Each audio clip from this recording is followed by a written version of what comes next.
Hey everyone, welcome back. Today we got some exciting news. The True DQ5 event is coming to a close, and we've just got word on Ultimate Banner Unit, the fearsome Bishop Ladja, a true nemesis for the Hero 5 and his family. If you're familiar with the JP version of DQT trend, you probably heard whispers about him and how good he is. In this video, I break down Bishop Ladja in my usual style. Stick around to make an informed decision on whether he's worth your investment or not. Before we get started, if you haven't already, please hit that like button and subscribe. Your support truly motivates me to create more DQT content. Here's our game plan. We'll kick things off by delving into his skills and passives. Then we'll weigh the pros and cons, and lastly, we'll tackle the ultimate question: who should be summoning for Ladja? Special thanks to BDS and especially Ortega for the new database, which you can find the link at the bottom of the corner of the screen. If you haven't checked out their website, it's a fantastic source of information for DQT, and I highly recommend taking a look. Now let's take a look at his skills.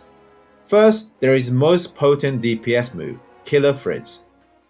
This devastating Frizz spell boasts a versatile range of 2 to 4 squares, and not only that, it bypasses enemies' damage reduction. So this is a real Hero 5 killer move as he's weak to Frizz.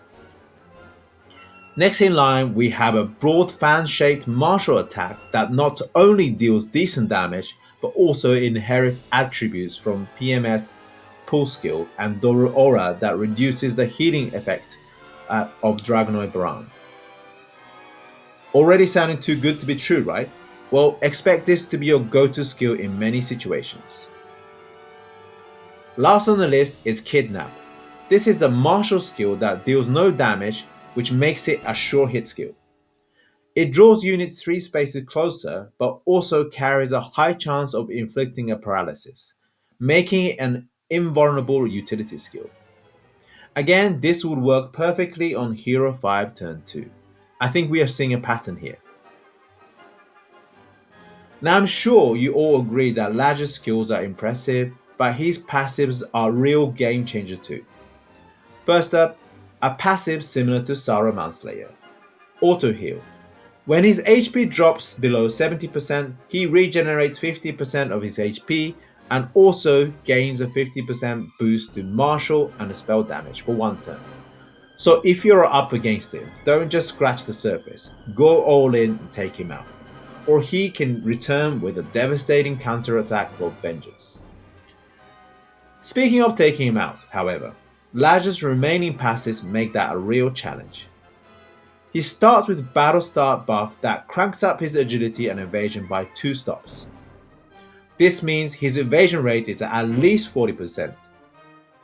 Combined with his potential to reach around 900 agility, it translates to about 50% evasion rate against most physical attackers. Having 2 stops in agility also makes him an exceptional blitz unit, synergizing well with his pull skill, which you might recall from how dominant PMS has been in recent months. Additionally, he gains a competitive 30% damage reduction when his HP is above 50%, similar to Solo's passive. At Awakening 5, he starts with 2-turn Magic Bounce, making it even harder to stop or defeat him. So in short, Ladja's skills passives create a highly competitive, formidable combination. I'm sure you're already as convinced as I am that Ladja is an excellent unit. What sets him apart though is that he offers all of this at weight cost of just 50. Now you might be wondering, but is he on par with Dragonoid Baran though, the king of weight 50?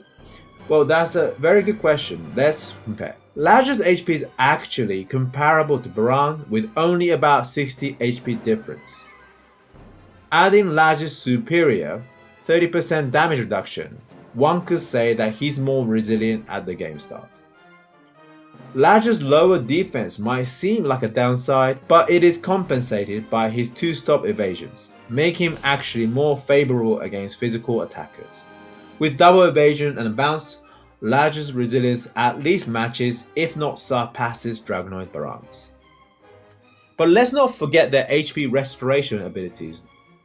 Ladja provides one-time 50% HP restore, while Baran offers 15% and 10% restoration at the start of his turn and when attacked respectively. Ladja's burst heal suits more shorter fights, while Baran's offers a slower but ongoing HP regeneration. In summary, Ladja is geared for blitz scenarios, harder to kill or stop, but has slightly less overall damage capabilities compared to Baran.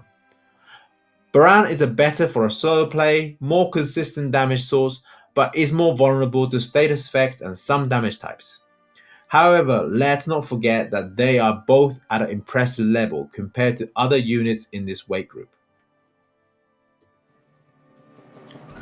I've talked about Ladja's 2-stop agility buff and how he's suited for blitz strategy. Here are some calculations from JP player Gotha to figure which units are fastest in order of rankings. Credit to Gotha for this insight. In these calculations, Ladja ranks as the 11th fastest unit based on the assumptions you can see at the top right, which places Ladja just behind Ruff. As you would agree, this is a very impressive level for a Battlestar agility. On to pros and cons. First, the strength. Ladja excels as a blitz unit with his impressive 2-stop agility buff. He's also a strong offensive force, boasting a DR penetrating fritz spell to deal with Hero 5. A versatile large fan martial attack that inflicts decent damage, pulls units, and hampers enemy healing. His sure hit kidnap ability is useful against turtle teams and great opener when defended by Sir Rose Guardian's cover. Defensively, he's rock solid with 2-stop evasion and magic bounce, rendering only breath damage to hit him consistently. Even if you manage to land a blow, his competitive 30% damage reduction and auto heal likely to keep him alive. Last but not the least, all of this in a Wave 50 unit is just simply remarkable. On to weaknesses. To find weaknesses, we had to nitpick, but here it goes. Blitz units like Ladja lose their effectiveness after 3rd turn, becoming vulnerable to physical attacks on turn 3. Next, counters. His counters are limited at the moment, with only Valeria, but next banner unit, Hellfire Prince Saro, I'm gonna call him Prince Saro, posing threat due to bounce ignoring crack abilities. Next, he lacks a multi-hit skills which can make it a challenge to take down a unit with the multiple last stand abilities, like Antu and again Prince Saro. Next, Ladja is an expensive unit, generally as a blitz unit, but also because his Awakening 3 and Awakening 5 passives are so crucial to his resilience. Next, his damage capability. While his primary damage source, Killer Frizz, is competitive, it's only a single target and it is ineffective against Frizz resistance units. His AoE martial attack, though packing decent damage, is a skill that can be evaded, and also delivering approximately 20 to 30% less damage compared to the more reliable sure hit Doro Aura. So units with Frizz resistance and high evasion, again like Prince Saro, would be able to exploit these weak spots. And on to my final verdict. In terms of low awakening, I'll categorize Ladja as a nice to have. His versatile skills make him vulnerable addition for a PvE, arena and GVG offense. However, his low agility at Awakening 1 prevents him from serving as an effective blitz unit, and he becomes extremely vulnerable to most damage types. For high Awakening, Ladja stand out as a top tier unit among the true DQ5 event batch in my opinion. While Hero 5, Parry and Estark are also formidable, I think Ladja takes the lead here. This is partially due to his weight cost efficiency of 50, which is a crucial point to emphasize as the pool of competitive weight 50 units is more limited. I mean, we've seen Dragonoid Baran's enduring presence in the meta for so long, right? And this, in my verdict, makes Ladja the best unit of DQ5. But it's important to note that some may argue that Hero 5 or Parry deserves a top spot, and that's a valid viewpoint. It ultimately depends on your priorities.